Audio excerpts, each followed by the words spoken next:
ಇವತ್ತಿನ ದಿನ 12ನೆಯ ಶತಮಾನದಲ್ಲಿ ಆಗಿ ಹೋಗಿರತಕ್ಕಂಥ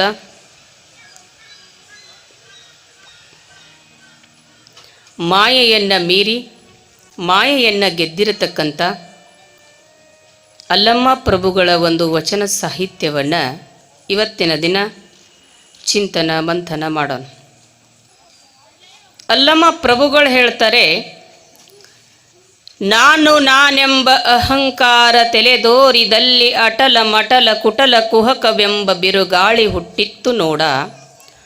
ಬಿರುಗಾಳಿ ಹುಟ್ಟಿದೊಡೆ ಜ್ಞಾನ ಜ್ಯೋತಿ ಕೆಟ್ಟಿತ್ತು ನೋಡ. ಜ್ಞಾನ ಜ್ಯೋತಿ ಕೆಟ್ಟೊಡೆ ನಾ ಬಲ್ಲೆ ನೀ ಬಲ್ಲೆ ಎಂಬ ತಾಮಸಕ್ಕೊಳಗಾಗಿ ಸೀಮೆ ತಪ್ಪಿ ಕೆಟ್ಟರೂ ಕಾನ ಗುಹೇಶ್ವರ.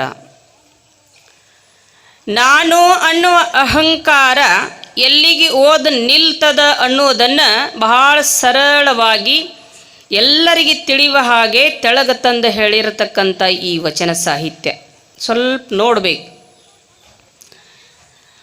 ಕೇವಲ ನಿಮಗೆ ಅಷ್ಟೇ ಅನ್ವಯಿಸ್ತೈತಿ ಅಂತಲ್ಲ, ನಮ್ಮನ್ನು ಹಿಡ್ಕೊಂಡೆ ಇನ್ನೊಬ್ಬರನ್ನ ಹಿಡ್ಕೊಂಡೆ ಪ್ರತಿಯೊಬ್ಬರಿಗೂ ಕೂಡ ಈ ವಚನ ಸಾಹಿತ್ಯ ಅನ್ವಯಿಸ್ತದೆ.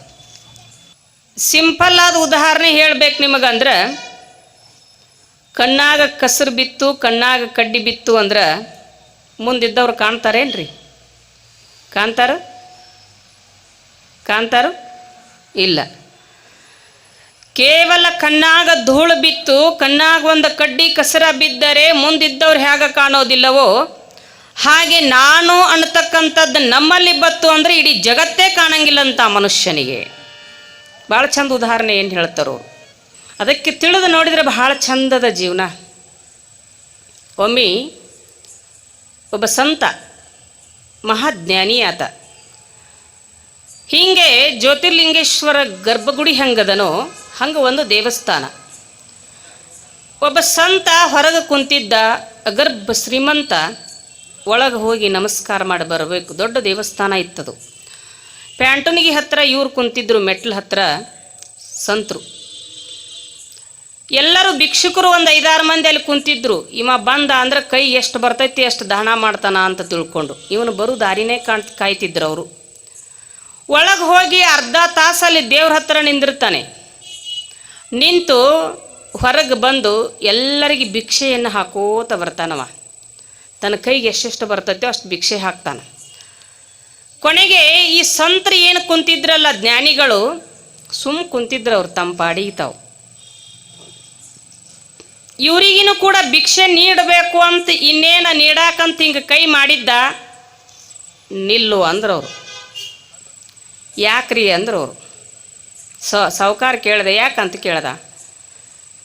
ನೀನೊಬ್ಬ ದೊಡ್ಡ ಭಿಕ್ಷುಕ, ನಾನೊಬ್ಬ ಸಣ್ಣ ಭಿಕ್ಷುಕ ಅಂದ್ರವ್ರು.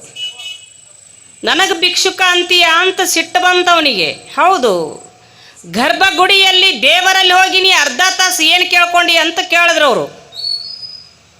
ಏನಿಲ್ಲ, ಇನ್ನೂ ಒಂದಿಷ್ಟು ಹಣ ಐಶ್ವರ್ಯ ಕೊಡು, ಇನ್ನಷ್ಟು ದಾನ ಧರ್ಮ ಮಾಡೋಕ್ಕೆ ಶಕ್ತಿ ಕೊಡು ಅಂತ ಕೇಳ್ಕೊಂಡಿನಿ. ಮತ್ತು ನೀ ದೇವರಂತೆ ಗಿಸ್ಕೊಂಡು ನನಗೆ ಕೊಡ್ತಿ ಅಂದ ಮೇಲೆ ನೀವೊಬ್ಬ ದೊಡ್ಡ ಭಿಕ್ಷುಕ, ನಾನೊಬ್ಬ ಸಣ್ಣ ಭಿಕ್ಷುಕ, ನನಗೆ ಏನು ವ್ಯತ್ಯಾಸ ಅದನೋ ಹುಚ್ಚ ಅಂದ್ರಂತ. ನೀ ಒಳಗೆ ಬೇಡ್ತೀನಿ, ನಾ ಹೊರಗೆ ಬೇಡ್ತೀನಿ. ನಾ ಬೇಡಿಲ್ಲ ಆದರೂ ಕೊಡ್ತೀವಿ. ನಿನಗೂ ನನಗೂ ಇರೋ ವ್ಯತ್ಯಾಸ ಏನದ? ಕೇವಲ ಒಂದು ಹೊನ್ನಿ ಹುಳ ಅಂದ್ರೆ ಗೊತ್ತಾಗೋದಿಲ್ಲ ನಿಮಗೆ? ಅದು ಹಿಂದೆ ಲೈಟ್ ಹತ್ತಿರ್ತದೆ ನೋಡಿ, ಹಸಿರು ಲೈಟ್. ಅದಕ್ಕೆ ಏನಂತೀರಿ ನಿಮ್ಮ ಕಡೆ? ಲೈಟಿನ ಹುಳ ಅಂತೀರಿ? ಹಾಂ, ಆ ಲೈಟಿನ ಹುಳ ಅದು ತನ್ನ ಹಚ್ಕೊಂಡಿರ್ತದಲ್ಲ, ಅದು ಅಂಥದಂತ ನನ್ನ ಲೈಟಿನ ಬೆಳಕಿನಾಗ ಇಡೀ ಜಗತ್ತು ಬೆಳಗ್ತದ ಅಂತ ತಿಳ್ಕೊಂಡೈತದಂತ. ಅದಕ್ಕೆಷ್ಟು ಅಹಂಕಾರ ಬಂದಿರಬೇಕು. ಅದು ಹೀಗೆ ಒಂದು ಶಾಪೂರ್ ಅಂತ ಪಟ್ಟಣಕ್ಕೆ ಕಾಲಿಡ್ತು. ಒಂದು ಉದ್ಯಾನವನದಲ್ಲಿ ಒಬ್ಬ ಮಹಾತ್ಮ, ಒಬ್ಬ ತ್ಯಾಗಿ, ಒಬ್ಬ ಜ್ಞಾನಿ ಕುಂತಿದ್ದ ಗಾರ್ಡನ್ದಲ್ಲಿ. 3 ಸಂಜೆ ಆಗಿತ್ತು.